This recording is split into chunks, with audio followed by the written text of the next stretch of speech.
এমন এমন mega project হয়েছে যেটা এই মুহূর্তে গত 17 বছর এটা না করলেও চলতো। আবার কিছু মেগা প্রজেক্ট খুব জরুরি ছিল, সেগুলো হয়েছে ঠিকই, কিন্তু 1000 কোটি টাকার প্রজেক্ট 10,000 কোটি টাকা হয়েছে।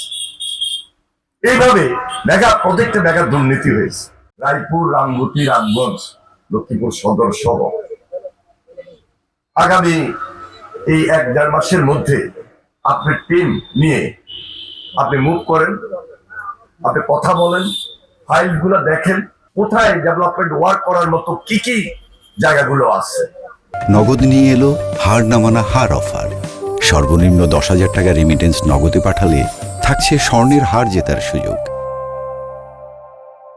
ওনাদের সঙ্গে আলোচনা করে পরবর্তী পদক্ষেপ গ্রহণ করার মাধ্যমে আমার মনে হয় আমরা আমাদের যেহেতু দলের সংগ্রামী মহাসচিব মির্জা ফখরুল ইসলাম আলমগীর, তিনি এই মন্ত্রণালয়ের দায়িত্বে আছেন, আমরা যদি সবাই গিয়ে তার কাছে অনুরোধ করি, তিনি আমাদেরকে বিমুখ করবেন না।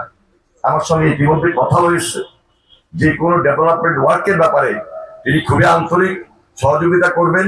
এবং আমাদের মাননীয় প্রধানমন্ত্রী জনাব তারেক রহমান, তার সাথে আমার ব্যক্তিগতভাবে কথা হয়েছে এইভাবে যে সারা বাংলাদেশে অনেকগুলো মেগা প্রজেক্ট হয়েছে।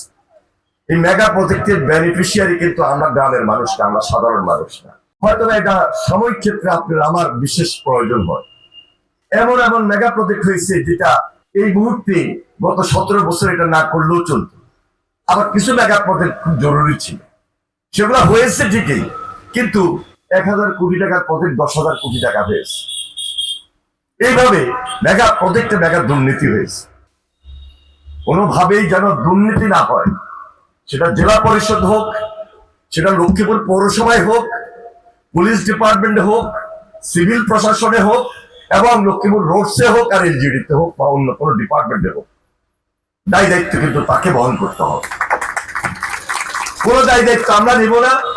এবং এই ব্যাপারে কিন্তু সম্পূর্ণ ভাবেই আমাদের সরকার খুব বেশি ওয়াকেবল।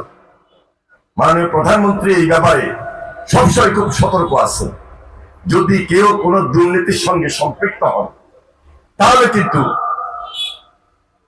শুধু কোনো ডিপার্টমেন্ট না, তিনি যদি কোনো রাজনৈতিক ব্যক্তিও হয়ে থাকেন, তার বিরুদ্ধেও কিন্তু ব্যবস্থা গ্রহণ। আমরা জনগণের ম্যান্ডেট নিয়ে এখানে এসেছি, দীর্ঘদিন পর আন্দোলন, সংগ্রাম, ত্যাগ, শ্রম, ঘাম, গুম, খুন, সর্বশেষ জুলাই আন্দোলনে শহীদ হওয়ার মধ্য দিয়ে হেলিকপ্টারতে পর্যন্ত গুলি হয়েছে। সুতরাং আমাকে আপনাকে চিন্তা করতে হবে। আমাদের জেলা পরিষদের প্রশাসক, তিনিও মৃত্যুর হাত থেকে বেঁচে এসেছেন। তাকে র্যাব সেদিন যেভাবে গুলি করেছিল, আমি যেভাবে মৃত্যুর হাত থেকে বারবার বেঁচে এসেছি। সুতরাং এগুলা আমাদেরকে চিন্তা করেই কিন্তু সামনে আমাদেরকে পথ পাড়ি দিতে হবে।